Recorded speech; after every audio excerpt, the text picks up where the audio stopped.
এটি এমনই একটি দেশ যেখানে কোনো পুরুষ মানুষ নেই।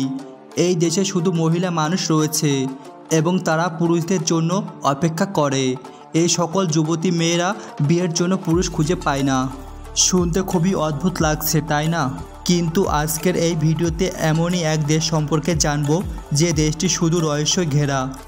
এটা কি শুধুই গুজব, নাকি এর পেছনে লুকিয়ে আছে অনেক বাস্তব সত্য? আজকের ভিডিওতে আমরা আপনাদেরকে নিয়ে যাব এমনই একটি দেশে যে দেশটি অনেক রহস্যময়। দেশটি হচ্ছে লিথুয়ানিয়া। এই দেশটি শুধু সুন্দর নয়, বরং এর কিছু অদ্ভুত তথ্য শুনলে আপনার চোখ কপালে উঠে যাবে। বন্ধুরা, লিথুয়ানিয়া হচ্ছে উত্তর ইউরোপের ছোট্ট একটি দেশ। দেশটি ছোট হলেও বেশ সুন্দর, কিন্তু এখানকার বিস্ময়কর বিষয় হলো এখানে মেয়েদের সংখ্যা ছেলেদের তুলনায় অনেক বেশি। এমনকি এতটাই বেশি, অনেক মেয়ে সারা জীবন বিয়ে করতে পারে না, কারণ পর্যাপ্ত ছেলে নেই।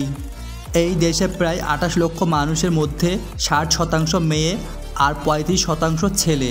এই কারণে লিথুয়ানিয়ার অনেক মেয়ে ভারত, বাংলাদেশ, পাকিস্তান ছেলে পছন্দ করে বলে জানা যায়। এটা শুনে তোমার মনে হয় আনন্দের ঢেউ বয়ে যাচ্ছে, কিন্তু একটু সাবধান। এই দেশের কিছু আইন এতটাই কঠিন এবং কড়া যেগুলো শুনলে আপনার হুঁশ উড়ে যেতে পারে। তবে একটা কথা সত্য, এই দেশে মেয়েরা দুধের মতন ফর্সা আর আকর্ষণীয়, ঠিক তেমনই এই দেশে শান্তিপূর্ণ। এই দেশটি পরিষ্কার পরিচ্ছন্ন ও প্রাকৃতিক সুন্দরে ভরপুর।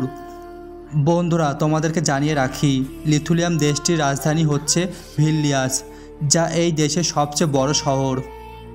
এই দেশের সরকারি ভাষা হচ্ছে লিথুয়ানিয়ান। আর মজার ব্যাপারটি হচ্ছে এই দেশের মুদ্রা লিটার্স, যার মূল্য ভারতীয় টাকায় মোটামুটি 28 টাকা। মানে ভারতে 1 রুপি আর লিথুয়ানিয়ামে 28 টাকা। তবে বন্ধুরা, তোমরা যদি এই দেশে ঘুরতে যাওয়ার প্ল্যান করো তাহলে একটু সাবধানে থেকো।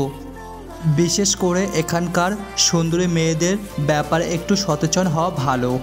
আর যদি তুমি এই দেশের খাবার না খাও তাহলে বুঝে নিতে হবে এক প্রকারে অমৃত হারিয়ে ফেলেছেন।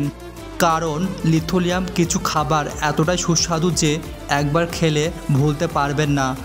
এছাড়াও এই দেশে দেখার মতন অনেক জায়গা রয়েছে। বন্ধুরা, এইগুলো ছিল লিথুয়ানিয়া দেশ সম্পর্কে ফ্যাক্ট। আর ভিডিওটির বিষয়ে কোনো মতামত থাকলে কমেন্টে জানান। ভিডিওটি যদি আপনার একটু ভালো লেগে থাকে তাহলে একটি লাইক করুন। আজকের আলোচনা এখানে শেষ করছি। সকলকে ধন্যবাদ।